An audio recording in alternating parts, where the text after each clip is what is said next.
আরে আপা যে, কেমন আছেন আপা? হ্যাঁ, ভালো আছি। আপনারা ভালো আছেন? হ্যাঁ আপা, আছি, ভালো আছি। কি খবর মামুনি, তুমি ভালো আছো? হ্যাঁ আছি আন্টি, ভালো আছি। কিন্তু বললেন না আন্টি, আমার মা যেই কষ্টের চাকরি করে সেই কষ্টে সে আমাকে সময়ও দিতে পারে না। সেই সকালে যায়, আসে সেই রাতে, মাঝে মধ্যে খুব বেশিও রাত হয়। আপা আপনি তো জানেন কি ঝামেলা পোহাতে হয়। এনজিওর চাকরি, মাঝে মাঝে তো কিস্তির টাকা নিতে যখন তাদের বাসায় যাই, তারা তো আমাকে দেখে বাসা থেকে পালাই যায়। মাঝে মাঝে এমনও হয় যে তাদের জন্য রাতে আমাকে কিস্তি তুলতে যেতে হয়, আর এর জন্য বড় অফিসারদের গালি শুনতে হয় আমাকে।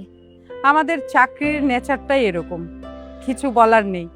যাই হোক, কি ব্যাপার মামুনি আর মায়ে সুন্দরভাবে সেজে কোথায় যাওয়া হচ্ছে? আপা আর বলেন না, অনেকদিন ধরে বড় আপুর বাসায় যাবো যাবো করছি। অনেক দিন ধরে আপু যেতে বলতেছে, সেখানে যাওয়ার জন্য আমরা প্রস্তুত হয়েছিলাম, আপুর বাসায় যাচ্ছিলাম। কিন্তু আমি খবর পাইলাম যে ওই পাশের গ্রামের কুদ্দুস, সে নাকি আজকে বাসায় আছে, গত 3 মাস ধরে কোনো কিস্তির টাকা দেয় নাই।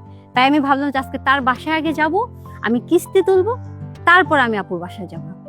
আসলে আপনি ঠিকই বলেছেন, আমারও কিন্তু এই একই ব্যাপার। পাশে ওই রুস্তম আছে, ওর বাড়িতে আমি যাব, ওখানে আমার কিস্তির কালেকশন আছে। আর দিনের বেলা তো তাদের পাওয়াই যায় না, এখন রাত্রেই তাদের ধরতে হবে। আমার মা যেই কষ্টের চাকরি করে সেই চাকরি আমি চাই না। আমি বড় হয়ে এরকম চাকরি করব না। আমি এমন কিছু করব যেখানে আমি স্বাধীন এবং আমি আমার পরিবারকেও সময় দিতে চাই।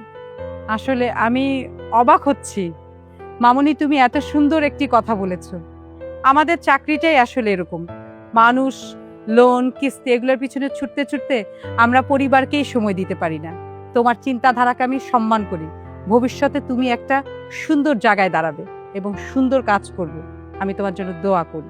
ঠিক আছে তাহলে মামুনি, আবার দেখা হবে। আপা আজকে ঠিক যাই। আছে আপা, হ্যাঁ, ভালো দেখা থাকবেন। হবে। হ্যাঁ।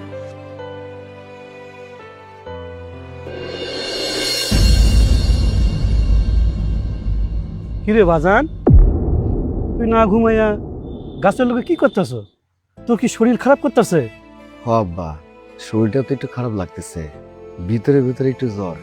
কি করছ বাজান? তোর শরীরটা জ্বর জ্বর, চল ঘরে চল, যা ওষুধ খাবি চল। আব্বা একটু পর যাই।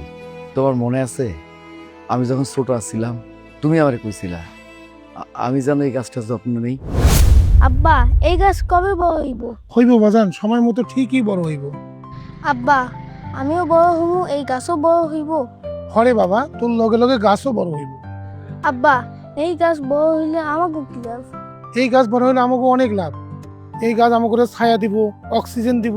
শুধু কি তাই, এই গাছ যখন বড় হয়ে তুই বেচবি তখন অনেক টাকা পয়সা পাবি। অতএব গাছটা তুই যত্ন করবি, বুঝছস? হ বাবা, মনে তো আছে, কিন্তু এত বছর পর এই কথা আমারে কইতেছস, ব্যাপারটা কি রে বাবা? আব্বা কইতেছি তারও একটা কারণ আছে। আজকা আসার সময় দেখি ওই নাজির কাকা ওনার ছোট পোলাটারে কইতেছে, বাবা এই গাছটারে যত্ন করবি, এই গাছটা একটা সময় অক্সিজেন দিব, ছায়া দিব, আর যখন তুই বিপদে পড়বি তখন ওই গাছটা বিক্রি করতে পারলে মেলা টাকা পাবি। হ, প্রত্যেকটা বাপ মাই তো সেই কথা কয়। তুই তো আমার নিজের পোলা, আমি তো তোরে কমই। আব্বা তোমার এই কথাটা সময় মতো কাজে লেগে গেছে। কি কইতেছস রে বাজার? তুই তো কথার আগা মাথা আমি কিছুই বুঝতেছি না। বাবা রে, তোর মনে হয় জ্বরে সব উল্টা পাল্টা কইতেছস। না আব্বা, আমি জ্বরে কোনো উল্টা পাল্টা কথা কইতেছি না। আমার বোন নেই, ওর পরীক্ষার জন্য টাকার দরকার, বই কেনার জন্য টাকার দরকার, তুমি অসুস্থ, তোমার চিকিৎসার জন্য টাকার দরকার, আবার কিস্তি তো আছে, আমাকে সংসারটা অনেক টাকা দরকার। তাই আমি চিন্তা ভাবনা করে দেখলাম আমি লালিরে বেঁচে দিমু, আর এই যে বিপদের বন্ধুর গাছ, এই গাছটারও বেঁচে দিমু। বাবা রে, তোর যেটা ভালো মনে হয় তুই সেইটাই কর। কেন যে কিস্তির লাগিয়া, সংসারের লাগিয়া পছন্দের জিনিসগুলো নষ্ট হইতাছে, আর কেন বা তোর রিক্সা চুরি হইলো, আর কেন বা তোর কিস্তি নিতে হইলো, একমাত্র আল্লাহই জানে রে বাবা। আব্বা তুমি কেন বুঝতে পারতেছো না? আমার রিক্সাটা চুরি হইব এটা কি আমি জানতাম? তুমি জানতা? কোনো মানুষ তো জানতো না। আর এইটা তো সত্যি কথা, আমি কিস্তির টাকা নিয়ে আর একটা নতুন রিক্সা কিনছি। কিস্তির টাকা যদি না পাইতাম তাহলে কি রিক্সাটা কিনতে পারতাম? তুমি আমারে কও। তা তো পারছোস, এই রিক্সা আর কিস্তির জন্যই তো এত পেরেশানি হইতেছে। আব্বা পেরেশানি হইতেছে সেটা তুমিও বুঝতে পারতেছো, আমিও বুঝতে পারতেছি। কিন্তু তুমি একটা জিনিস চিন্তা করে দেখছো, এই কিস্তির টাকার জন্য কত মানুষের ভাগ্যের উন্নয়ন হয়েছে? একটা বার চিন্তা করে দেখো, ভাগ্যটা পরিবর্তন হয়ে গেছে। তুই তুই কার কথা কইতেছস? আব্বা, ওই যে আমাকে হারুন ভাই একটা সময় ঠিক মতো খাইতে পারতো না, চলতে পারতো না, অনেক কষ্ট করে চলছে, কামলার কাম করছে, দিন মজুরের কাম করছে।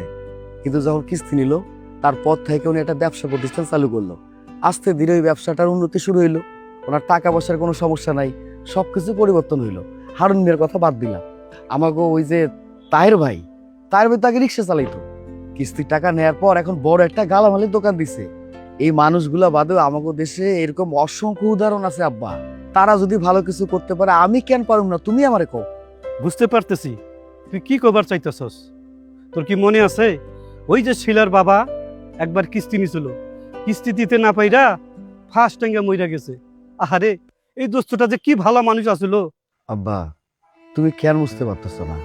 এইটা একটা দুর্ঘটনা, আর যেটা দুর্ঘটনা ঘুইটা গেছে এটা নিয়ে কথা কয়ে কোনো লাভ আছে? চাচা যখন বাইসা আসিল, কিস্তির টাকা নিয়ে ওনার মাইয়ের পিছনে ব্যয় করছে। ওনার মাইয়া অসুস্থ আছিল, উনি বয়স্ক মানুষ, কোনো কাজ কাম করতে পারে নাই, কিস্তির টাকাটা সময় মতো পরিশোধ করতে পারে নাই। এই জন্য হয়তো বা উনি ভুলে একটা সিদ্ধান্ত নিছে। এখন আমরা যদি এই সমস্ত কথা বারবার কই বা ভাবি, তাইলে তো কষ্ট ছাড়া কোনো কিছু না। আমি কই কি আব্বা, ওই চাচারে নিয়ে আর কোনো কিছু কইও না, শুধু শুধু নিজের মনে কষ্ট করবো, আর কোনো কিছু না। আল্লাহ আল্লাহ তারে বেহেশত নসিব করিস আল্লাহ। আব্বা, আমিও চাই আল্লাহ যেন চাচারে ভালো রাখে। তুমি একটা জিনিস চিন্তা করে দেখছো, আমাকে কিস্তির টাকাটা যখন পরিশোধ হয়ে যাইব, ওই যে রিক্সাটা আছে না, ওটা তো আমাকেও রিক্সা হয়ে গেল। এই রিক্সা চালিয়ে যা টাকা পয়সা ইনকাম করতেছি, ওই টাকাটা আমি সঞ্চয় করতে পারলে আমি আমার বোনটারে দিয়ে দিতে পারো। এই যে তুমি অসুস্থ মানুষ, তোমার চিকিৎসার পিছনে যা টাকা পয়সা খরচ করার দরকার, সেইটা তো আমি খরচ করতে পারো। দেখো, টাকা সঞ্চয় করতে পারলে একটা সময় আমাকে ভাগ্যটা পরিবর্তন হইব। হ্যাঁ, আমি মানতেছি এই কিস্তির জন্য আমাকে অনেক পেরেশানি হয়েছে, অনেক সমস্যা হয়েছে, অনেক প্রিয় জিনিস হারাই গেছে। কিন্তু যখন টাকা সঞ্চয় করতে পারুম, এক এক করে আরো অনেক পছন্দের জিনিস নিতে পারুম, তাই না আব্বা কও? বাজান, আমি তো এত কিছু চিন্তা করে দেখিনি রে বাজান। এই রিক্সা চালায়া যে টাকা ইনকাম হইব, এ তো আমার ঘরেই থাকবো। আমি তো এত কিছু চিন্তা করি নাই। হ আব্বা, কিস্তি অবশ্যই মানুষের উপকারের জন্য, যদি সেইটারে ভালো মতো কাজে লাগানো যায়। আমি তোমার বুঝতে পারছি। বাবারে, চল, অনেক রাইট হয়েছে, চল ওষুধ খাবে, চল ঘরে চল, ঘরে চল।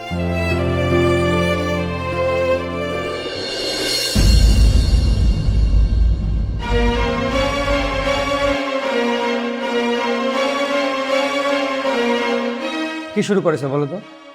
ঠিক মতো কাজ করতে না বলে চাকরি করো না। স্যার, ওনারা খুব বিপদে আছে স্যার। শোনেন, কে ভালো আছে কে খারাপ আছে এইসব দেখা আমাদের দায়িত্ব না। আপনি আমি ভালো থাকলে পৃথিবী ভালো থাকবে। কিন্তু স্যার, এরকম কোনো নিয়ম তো আমাদের সংস্থায় নাই। আচ্ছা, আমি কি একবারের জন্য বলেছি যে এইসব আমাদের সংস্থার নিয়ম? স্যার, তাহলে কেন বললেন স্যার? শোনেন, সহজ করে দিচ্ছি। পৃথিবীর কোনো ব্যাংক, কোনো এনজিও এরকম নিয়ম দেয় না। আমি কেন এরকম নিয়মের কথা বলতেছি জানেন? কেন স্যার?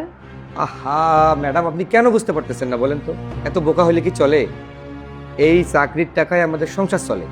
আমরা যদি ঠিকমতো এই কিস্তির টাকা জমা দিতে না পারি, তাহলে আমাদের চাকরি থাকবে? আর তাছাড়া আমাকেও তো জবাবদিহিতা করতে হয় বড় স্যারদের কাছে। জি স্যার, আমি বুঝতে পেরেছি স্যার।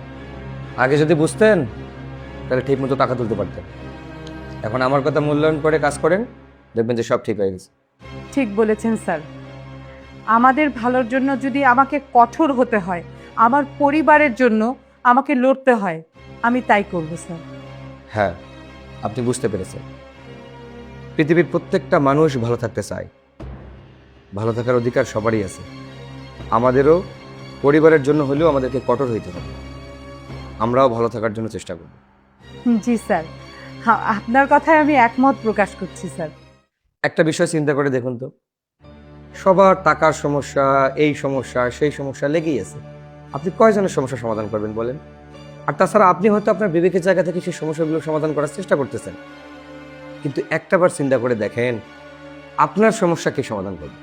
স্যার, সত্যি কথা বলতে কি, আমার বিপদের সময়ও আমার কাছের মানুষগুলোকে আমি কাছে পাইনি স্যার।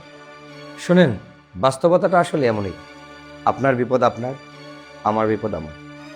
ও হ্যাঁ, কথা বলতে বলতে তো ভুলে গেছি, আপনাকে সানজিদা ম্যাডাম দেখা করতে বলছে। স্যার, আপনার কথা মতো কাজ করব ইনশাল্লাহ। আমি যাচ্ছি স্যার, সঞ্জিদা ম্যাডামের সাথে দেখা করে আসি। ঠিক আছে।